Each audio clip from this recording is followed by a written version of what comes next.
long before the cities rose and the rivers were dammed, when the great plains danced with endless buffalo and the mountains held the secrets of the stars, the land that would one day be called America pulsed with magic. Spirits moved through the trees, walked on the wind, and sang in the rivers. Among them was a great spirit named Waya, the storm walker. Waya was not born of man or beast, but of the sky and sea, the first thunderclap and the first crashing wave. He roamed the land in the form of a giant wolf with eyes like lightning and fur as gray as a rain-soaked sky. He guarded the balance between nature and man, often seen only as a flicker of clouds or a rumble in the distance. But man, as always, grew greedy. In the land now called Oklahoma, there stood an ancient oak tree older than any man. The people called it the Whispering Oak, for when the wind passed through its branches, it spoke in old languages. Some said in the tongue of spirits. It was said the tree held the heart of the land planted there by the Sky Mother herself when the world was young. Around this oak, animals gathered, rains fell gently, and crops grew in abundance. One day, a group of settlers from far-off lands arrived, axes in hand and greed in their eyes. They saw the great oak and thought not of its spirit or story, but of its strength and value. One man among them, a lumber baron named Silas Boone, declared that the tree would be cut down to make way for his mill and forge. The village elders begged him not to touch the oak.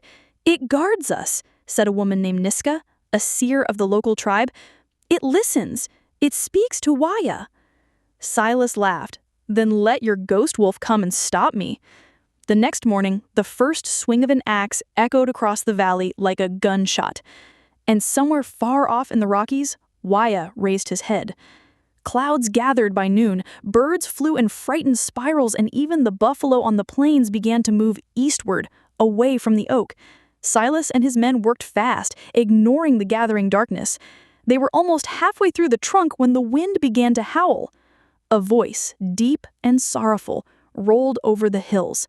"You strike the heart of the world, and for this the land will weep."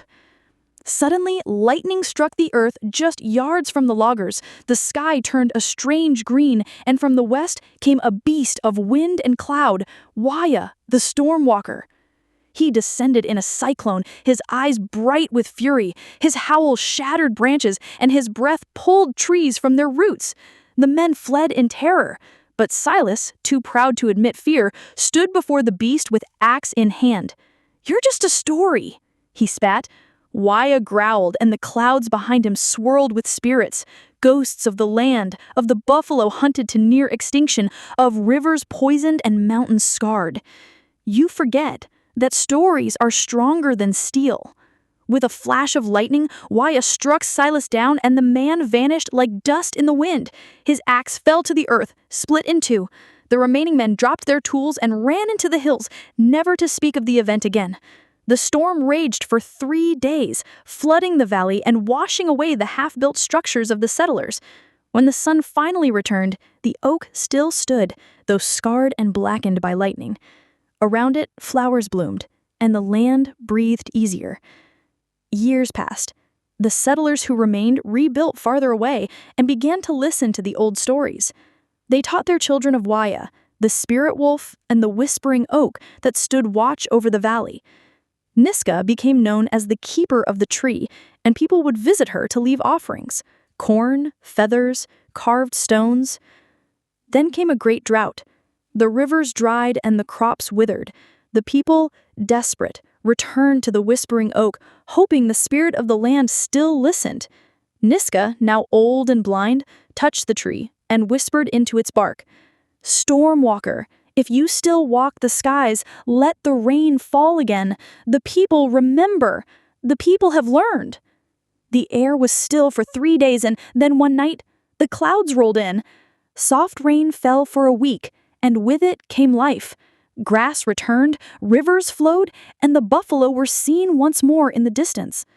Children swore they saw a great wolf standing on the cliffs, watching them before vanishing into mist. The people built a circle of stones around the oak, carved with symbols of the wind, rain, and wolf. Each year, they held a festival to honor the spirits, and the legend of Wyas spread far beyond the valley. Some say Wyas still walks the land, watching and waiting, his paws silent upon the mountains, his howl echoing in the hearts of those who remember. Others say the whispering oak speaks louder now, especially when storms gather, telling its story in winds that twist through its limbs. And if you visit that part of Oklahoma on a stormy night and listen closely to the trees, you might hear a deep voice whispering, "Protect the land, and it will protect you."